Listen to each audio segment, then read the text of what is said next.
Sometimes, existence appears as a continual endeavor to keep everything intact. We strategize, we compute, and we strive to remain one step ahead, convinced that if we manage every aspect, we can evade pain, failure, or disappointment. However, the reality is that control is merely an illusion. The more we clutch tightly, the more life pushes back, akin to water slipping through our hands. The firmer we grip, the more we forfeit. Genuine peace starts the instant we cease attempting to mold life into a form it was never designed to assume. In this video, we will delve into the liberation that arises when we relinquish control and permit life to flow like water, a journey inspired not by fear, but by trust, not by dominance, but by presence. In today's climate, the urge to oversee everything is unrelenting. We're conditioned to pursue goals, forecast outcomes, and maintain control at all times. We crave certainty in our careers, security in our relationships, and assurances for the future. Yet, life does not function according to our parameters. A single phone call, an unexpected shift, or a moment of turmoil can alter everything. When our happiness relies on circumstances aligning perfectly with our plans, even minor detours can leave us feeling disoriented or defeated. From a Buddhist viewpoint, this yearning for control is profoundly entrenched in attachment, the mental pattern of clinging to particular outcomes, rigid expectations, and fixed identities. We become bound to the notion that things must unfold in a specific manner, and when reality diverges from that, we experience suffering. The Buddha once stated, "Attachment is the root of suffering." When we become fixated on how things ought to be, we obscure the wisdom and growth inherent in how things actually are. Our attempts to govern everything evolve into a form of resistance, resisting change, resisting uncertainty, resisting the unknown. However, the truth is, life has never been entirely under our grasp. It flows with its own rhythm and current, and the more we endeavor to dominate that current, the more overwhelmed, anxious, and disconnected we feel. Envision yourself situated in a rushing river, hands clenched tightly, striving to seize the water. No matter how much effort you exert, the water escapes your grasp. Now visualize opening your palms, relaxing your body, and simply permitting the water to flow past. You remain in the river, but this time, you exist in harmony with it. You no longer combat the natural flow. This embodies the essence of letting go.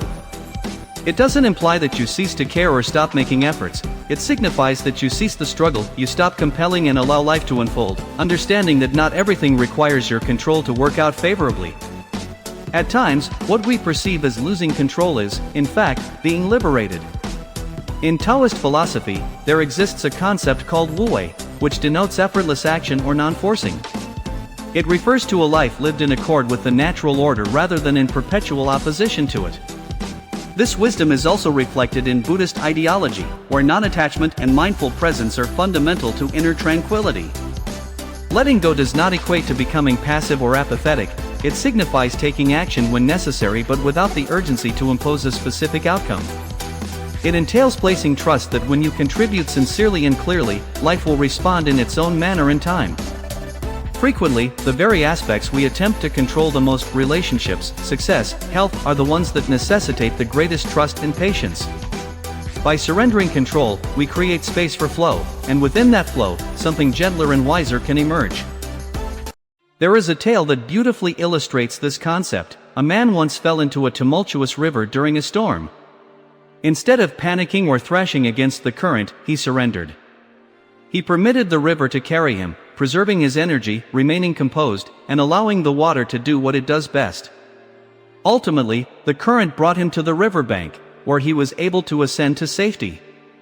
When people inquired about his survival, he simply remarked, "I didn't resist the river, I became part of it." This serves as a profound metaphor for life. When we oppose the flow, we deplete ourselves, yet when we soften, when we yield, we uncover an unexpected strength, not in control, but in trust. So, how do we initiate the process of releasing this illusion of control and flowing with life? More freely, the initial step is mindfulness. Mindfulness enables us to reconnect with the present moment instead of being confined by anxieties about the future or regrets concerning the past.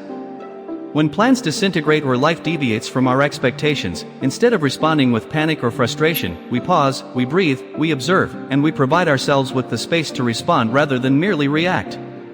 This slight change transforms everything. It grants us a moment to inquire, can I embrace this moment as it is, just for now?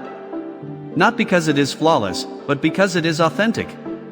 The second step is acceptance, a quiet strength that is often misinterpreted.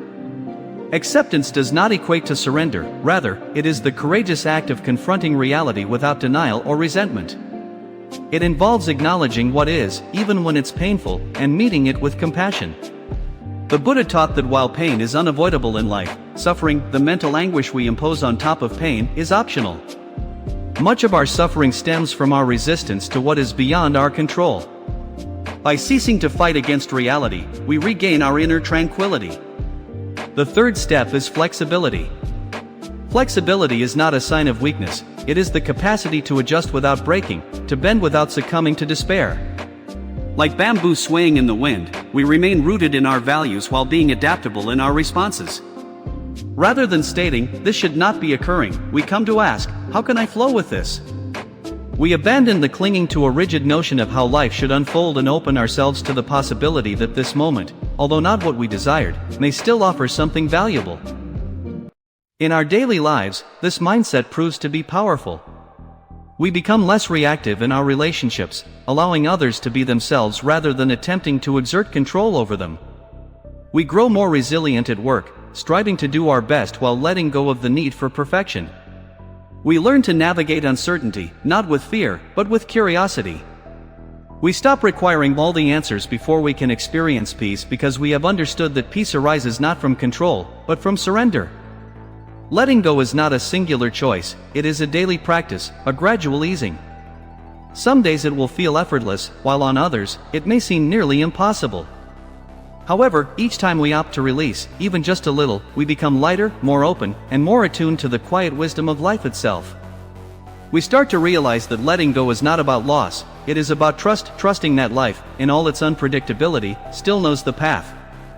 So the next time you feel overwhelmed by chaos, or when something doesn't go your way, gently remind yourself that you are not here to control the river, you are here to flow with it, to move with presence, grace, and the quiet confidence that life is unfolding as it should. If this message resonated with you, and you are on your own journey toward peace and inner strength, consider subscribing to this channel. Here, we share wisdom that nourishes the spirit, step by step, breath by breath. Until next time, may you walk gently and flow like water.